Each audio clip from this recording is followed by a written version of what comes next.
नमस्कार दोस्तों, मैं राघवन सोलंकी तक्षशिला बुंदेलखंड में एक बार फिर आपका स्वागत करता हूं। आज हिंदी का प्रमुख टॉपिक है आपके अक्षर क्या होते हैं, शब्द क्या होते हैं, तत्सम क्या होते हैं, समास रूढ़ क्या होते हैं, रूढ़ क्या होते हैं, तो इनको देखेंगे विस्तार से। ये आपके UP police, UP SI, UP में जितनी भी भर्ती आने वाली हैं, यूपी लेखपाल हो गया, यूपी पेट हो गया 2025, इनके लिए महत्वपूर्ण क्लास है। क्योंकि एक हिंदी अगर 100 नंबर का कोई क्वेश्चन आपका पेपर होता है तो उसमें 25 क्वेश्चन हिंदी के रहते हैं। जैसे लेखपाल में 25 नंबर की हिंदी रहती है, यूपीएसआई में और यूपी कांस्टेबल में 37 की न आपकी 37 की 40 की हिंदी रहती है, तो एक महत्वपूर्ण भूमिका निभाती है। तो इसमें यहाँ से लगातार क्वेश्चन पूछे जाते हैं।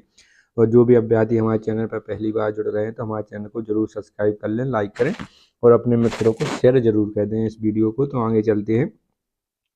पहला क्वेश्चन आ जाता है कि अक्षर किसे कहते हैं। ये डायरेक्ट क्वेश्चन पूछा जाता है कि वर्णों के व्यवस्थित समूह को वर्णमाला कहते हैं, ऐसे या शुरू में आपने पढ़ा होगा। तो इसमें अक्षर क्या है, तो वह ध्वनि या ध्वनि समूह जिसका उच्चारण एक सांस या पैटर्न में होता है उसे वह अक्षर कहलाता है। जैसे अक्षर क्या है, जैसे आ हो गया, अक्षर का हो गया, एक सांस में बोल सकते हैं का, आ, गा, खा, तो इसको क्या कहते हैं, अक्षर इसमें कहते हैं। और वह ध्वनि या ध्वनि भी हो सकती है या उस ध्वनि समूह, ठीक है। आ ये ध्वनि समूह है, आ एक छोटा सा आपका ध्वनि हो जाएगी, इनका उच्चारण एक सांस में होता है, उसे अक्षर कहते हैं। इसके बाद शब्द क्या है, शब्द किसे कहते हैं। अगला आपका क्या आ जाता है, शब्द किसे कहते हैं। तो शब्द में क्या हो जाएगा, शब्द एक या अधिक वर्णों से बनी हुई स्वतंत्र सार्थक ध्वनि को शब्द कहते हैं या निश्चित अर्थ को प्रकट करने वाले वर्ण समूह को शब्द कहते हैं। ऐसे कोई शब्द रहता है जैसे अनाप शनाप, शनाप कोई शब्द नहीं है, अनाप मतलब बहुत ज़्यादा। जैसे पानी वानी, वानी कोई मतलब उसका सार्थक शब्द नहीं है, पानी उसका सार्थक शब्द है। खाना बाना, बाना आपका सार्थक शब्द नहीं है लेकिन खाना आपका एक सार्थक शब्द हो जाएगा। तो एक इसमें क्या है, शब्द एक या अधिक वर्णों से बनी हुई है, ठीक है। वर्ण क्या है आपके, का खा गा ये आपके हैं। इसमें एक वर्ण या इससे बनी हुई जो स्वतंत्र सार्थक ध्वनि को शब्द कहते हैं। जो स्वतंत्र शब्द है उसके आगे पीछे कुछ भी ना जोड़े जाए। जैसे हमने बोला पानी, तो पानी क्या है आपका, शब्द हो गया ये।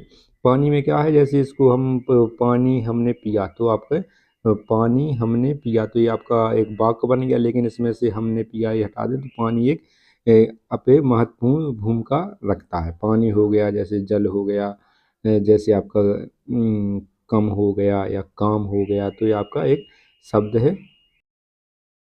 इसमें क्या आपका शब्द हो जाएगा, तो आपका शब्द समूह होता है, उसे वर्णों का उसे शब्द कहते हैं।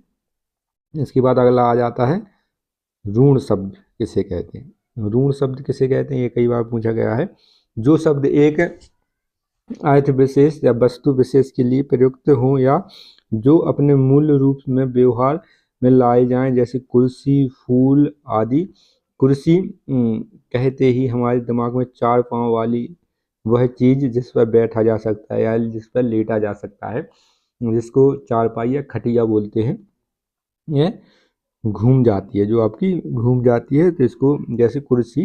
तो ऋण शब्द क्या हो गया, कुर्सी, मतलब एक मन में हमने कुर्सी कहा। जैसे आपका फूल कहा, तो फूल आपके में गुलाब का फूल हो गया, आपका गुड़हल का फूल हो गया, गेंदा का फूल हो गया, तो आपके मन में फूल किसी प्रकार का आया होगा।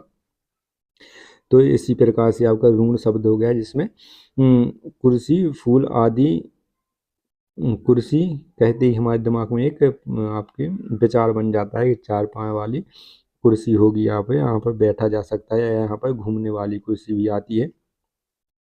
इसके बाद अगला है यौगिक शब्द किसे कहते हैं। वे शब्द जो दो या अधिक शब्दों के योग से बने हों उन्हें यौगिक शब्द कहते हैं। जैसे हिम प्लस आलय, तो हिम अलग है और आलय, हिम मतलब किसी चीज ठंडा या आपका ठंडा क्षेत्र हो जाएगा। आलय मतलब वहां पर रहने वाला है, आलय मतलब आश्रय या गृह होता है, या मतलब स्थान होता है आलय का मतलब। तो हिमालय मतलब हिम का घर, मतलब बर्फ का घर हो जाएगा यहाँ पर, तो हिमालय हो जाएगा। प्रधानमंत्री, जो प्रधान है मंत्रियों का। ठीक है, तो इसका क्या हो जाएगा, प्रधानमंत्री हो जाएगा। इसमें प्रधान अलग कह दिया जाए और मंत्री अलग किया जाए, तो ये अपने अपने अर्थ प्रकट करेंगे अलग अलग। तो इसमें कहा गया है वे शब्द जो दो या अधिक शब्दों के योग से बने होते हैं, तो ये प्रधान अलग शब्द है और मंत्री अलग शब्द है, आपका हिम अलग शब्द है। इनको आलय और हिम को अलग कहने पर कोई त्रुटि पैदा नहीं होगी, ये अपना स्वतंत्र रूप है, हिम अलग स्वतंत्र रूप देगा और आलय अपना स्वतंत्र रूप देगा। और प्रधानमंत्री में प्रधान अलग स्वतंत्र है और मंत्री अलग स्वतंत्र है, तो ये आपके एक रूल हो जाएंगे, दो या दो से अधिक शब्दों से मिलकर बनते हैं। इसके बाद आ जाता है योग ऋण शब्द किसे कहते हैं, जो शब्द दो या शब्दों के मेल से तो बने हैं परंतु किसी अन्य अर्थ विशेष का बोध करवाते हैं, एक निश्चित अर्थ के लिए प्रयुक्त होते हैं, उन्हें ऋण योग ऋण शब्द कहते हैं। उदाहरण के लिए चार पाई अर्थात चार पाए वाली पाए हैं जिसके, जिनमें से चार पाई आपने देखा होगा इस प्रकार से होती है, इसके चार पैर होते हैं, तो ये चार पाई हो जाती है। तो यहाँ पर लेटा जा सकता है, बैठा जा सकता है, चार चार पाई।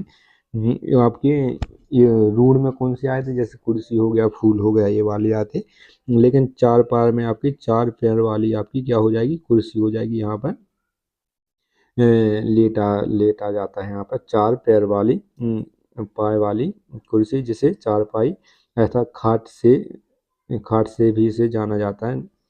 यहाँ पर ना कि गाय, ठीक है, चार पैर गाय के भी होते हैं, इस प्रकार से चार पैर किसके होते हैं, गाय के भी होते हैं। गाय पर गाय अलग चीज हो जाती है, ठीक है, गाय होती है, बैल होती है, भैंस, इसके सब, लेकिन अपन ने चार पैर वाले गाय नहीं सोचा, लेकिन चार पाई सोचा, तो चार पाई में अपनी खाट आ जाती है, जिसको खाट कहते हैं, या आपकी जहाँ पर लेटा जा सकता है जिस पर, तो वही एक रूढ़ हो जाती है, दो या दो से बने होते हैं। इस पर आपका कुर्सी आदि से इस प्रकार इन शब्दों को ये होगा तो निश्चित अर्थ ऋण भी हो गया। इसके बाद आ जाता है समास ऋण शब्द किसे कहते हैं, ये मोस्ट इम्पोर्टेंट है, इसमें मोस्ट इम्पोर्टेंट लगाएं, समास ऋण किसे कहते हैं।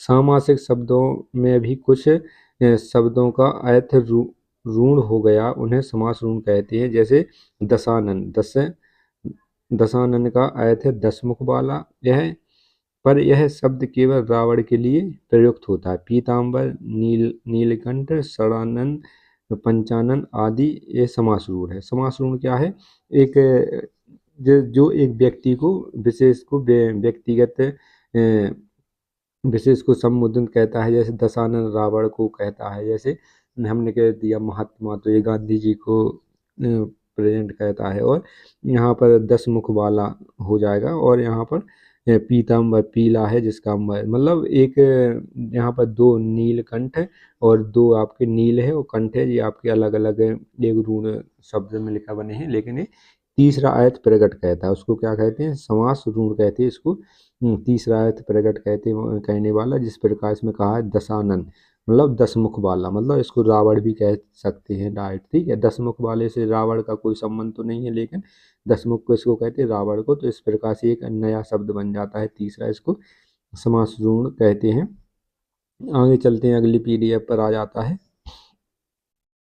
एक ऋण योग एक शब्द समास ऋण हो गया। यहाँ पर तत्सम शब्द किसे कहते हैं, ये मोस्ट इम्पोर्टेंट है, डायरेक्ट क्वेश्चन पूछा जाता है आपके एक नंबर का आपके वनडे एग्जाम में, कि समास शब्द किसे कहते हैं। तो जो शब्द संस्कृत से ज्यों के त्यों लिए गए हैं उन्हें समास शब्द कहते हैं, जैसे भूमि, प्रथम, राष्ट्र, आपके जहाँ पर आपकी भूमि हो, प्रथम हो, राष्ट्र, जो संस्कृत से प्राचीन 1900 आपके 1100 जितने भी प्राचीन ग्रंथ हैं, वेद हैं, पुराण हैं, जितने भी राजा हैं, जितने भी पुरानी इतिहास है, वहाँ पर तत्सम शब्द का प्रयोग किया गया है। जैसे भूमि हो गया, प्रथम हो गया, प्रथम का आपका तद्भव क्या हो जाएगा, पहला हो जाएगा, भूमि का क्या हो जाएगा आपका धरती हो जाएगा, और राष्ट्र का क्या हो जाएगा, राज्य होगा। तो इस प्रकार से आपके ये बनते हैं। तो जहाँ पर आपके ज़्यादातर कटे चिन्ह हैं या आधा कोई अक्षर आता है, वहाँ पर तत्सम शब्द का प्रयोग होता है।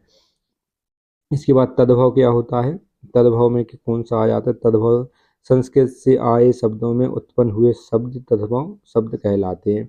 शब्दों में कोई परिवर्तित अर्थात जिन्हें ये ज्यों के त्यों संस्कृत से नहीं लिए जाते, इसमें कुछ ना कुछ परिवर्तन हो चुका होता है संस्कृत के बाद, अर्थात जैसे जिन्हें हिंदी की प्रकृति के अनुरूप ढाल दिया गया है। जैसे काम, काम का क्या हो जाएगा, कार्य हो जाएगा। बरस, माँ का क्या हो जाएगा, मात्र। तत्सम इसका बनाएंगे तो मात्र हो जाएगा, इसको माँ कहते हैं। तो इस प्रकार की जो बोलचाल, आम बोलचाल की भाषा में या मातृभाषा में इसकी संस्कृत में परिवर्तित नहीं हो के आपके इस मातृभाषा या हिंदी में परिवर्तित हो गया, उसको क्या कहते हैं, तद्भव शब्द कहते हैं। इसके बाद आगत या विदेशी शब्द क्या हो जाएंगे, ये मोस्ट इम्पोर्टेंट है, कई बार पूछा गया है।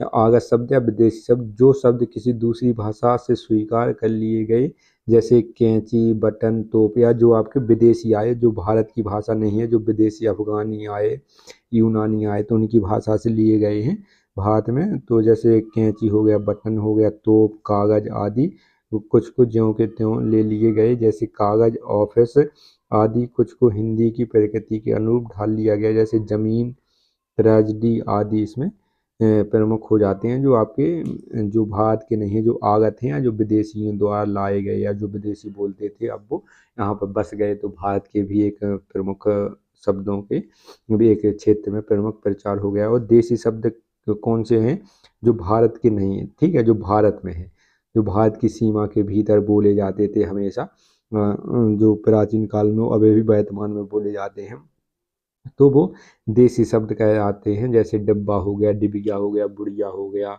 बुड्ढा हो गया, आपके लोटा हो गया, डोंगा हो गया, ये सब क्या है, अपने भारत के मूल भारत के शब्द हैं, ये बाहर से नहीं आए हैं, ये यहीं के हैं। तो इनको क्या कहते हैं, देसी शब्द कहते हैं। और आज के लिए इतना ही।